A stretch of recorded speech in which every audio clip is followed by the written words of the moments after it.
Hello everybody and welcome back to No Frills, Just Facts, the series where I try to explain guitar-based concepts in under 5 minutes. Let's get into it. Today we're going to talk about guitar pickups, specifically electric guitar pickups. First things first, what we're talking about are guitar pickups. That's these things right here in your guitars. They look like this, and sometimes they look a little different. We'll talk about that a little later. But they are essentially what's responsible for taking the energy that occurs when you pluck a string and transferring it into your amplifier. At their core, guitar pickups are made up of 3 things. That is one or more magnets, a bobbin that the magnet or magnets are inserted into, and a conductive wire that is wrapped around said bobbin. Now, the scientific concept behind this is called electromagnetic induction. It was discovered by taking a conductive wire and wrapping it around something. The magnet was then moved across that conductive wire so that the electromagnetic field passed over the wire, and when hooked up to a machine that could sense electrical currents, lo and behold, an electrical current was created. It's important to note that the only way that energy is created is if there is movement. So if you move the magnet, then energy is created. However, if you just hold the magnet still, no energy is created. You can also move the conductive wiring through the magnetic field and it will create energy. But if they're both sitting still, there will be no energy created. So that leads us to how do these actually apply to guitar pickups? Well, there's 2 main theories. The first one is that when you pluck the string, it disrupts the magnetic field and disrupts the magnets, and that movement is what causes the energy to be created in the conductive wiring and therefore transferred to your amplifier. The second theory is actually that the magnets in the pickup magnetize the strings, and that when you pluck a string, that is the magnet that is moving and creating its own disruptive magnetic field, creates the energy between that string as a magnet and the conductive wiring, and that is how the signal transfers to your amp.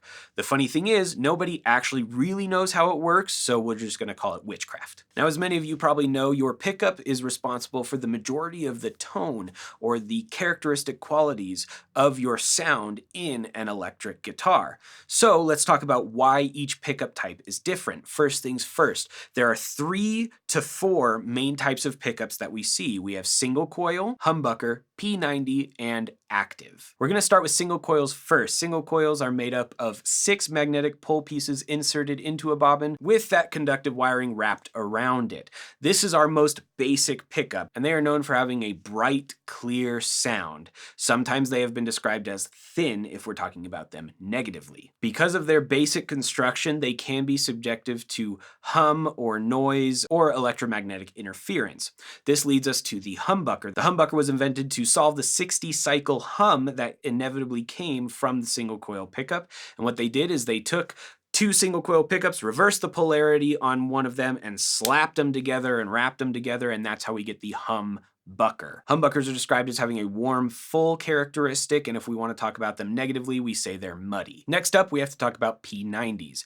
Now, while P90s technically came in between the invention of the single coil and the humbucker, I'm going to place them here because they kind of sit sonically in between the 2. P90s are technically a single coil pickup, but they differ slightly in their construction. Instead of having 6 magnetic pole pieces like a single coil has, it actually has 2 magnetic bars that sit on either side of 6 screws that are screwed into a base plate. Above the base plate and the magnetic bars is a bobbin that the copper wiring is wrapped around and therefore still creates the same magnetic field that then gets disrupted by the strings and enters in. The final thing we have to talk about are active pickups. Active pickups operate the same way that the other 3 passive pickups do. However, they require more power in order to work, and they give us usually a more clean, clear tone, and so they are favored amongst bassists and a lot of metal guitarists because then they can really dial in their sound and get rid of that characteristic stuff that comes from single coils, humbuckers, and P90s. Usually these pickups will look like humbuckers but will be kind of plastic and you won't really see any pole pieces. As well as the guitar or bass that uses active pickups will likely have a place on the back of the body to insert a 9-volt battery to help power these pickups. Now we start looking at the 3 main types of magnets that are used in typical pickup construction. The 3 that we hear about most frequently are alnico, ceramic, and neodymium. Alnico magnets are probably the most popular and probably have the widest variation in terms of what type of alnico magnets instruments there are, as they can be made up of a lot of different types of metals. However, what they lend themselves to more is typically a more classic guitar sound. For example, Alnico 2 magnets are specifically used in vintage style or vintage voiced pickups. Next, what we hear about is ceramic. Now, ceramic is technically the cheapest of these three magnet types. However, that doesn't mean it's the worst. It's typically used for hard rock or metal guitarist, as it has a really clear cutting tone to it. And finally, we have the neodymium. Neodymium is a very strong magnet and is starting to find its way more into pickup construction.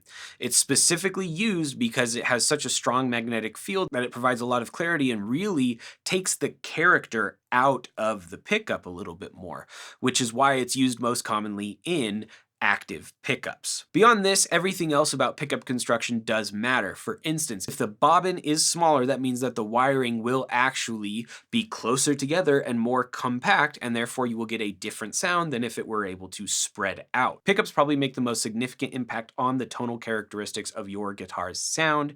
However, there's not necessarily one that is better than the other, though there are many members of the guitar mob who would like to tell you otherwise.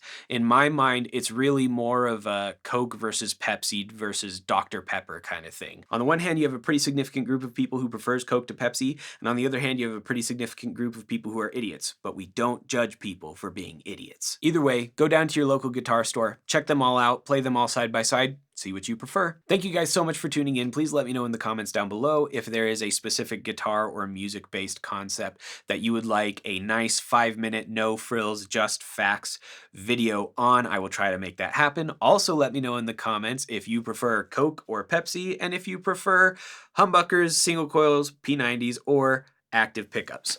My name is Mac Wright. Thank you guys so much for tuning in. Please go make someone else's day better, like and subscribe, and we will see you around.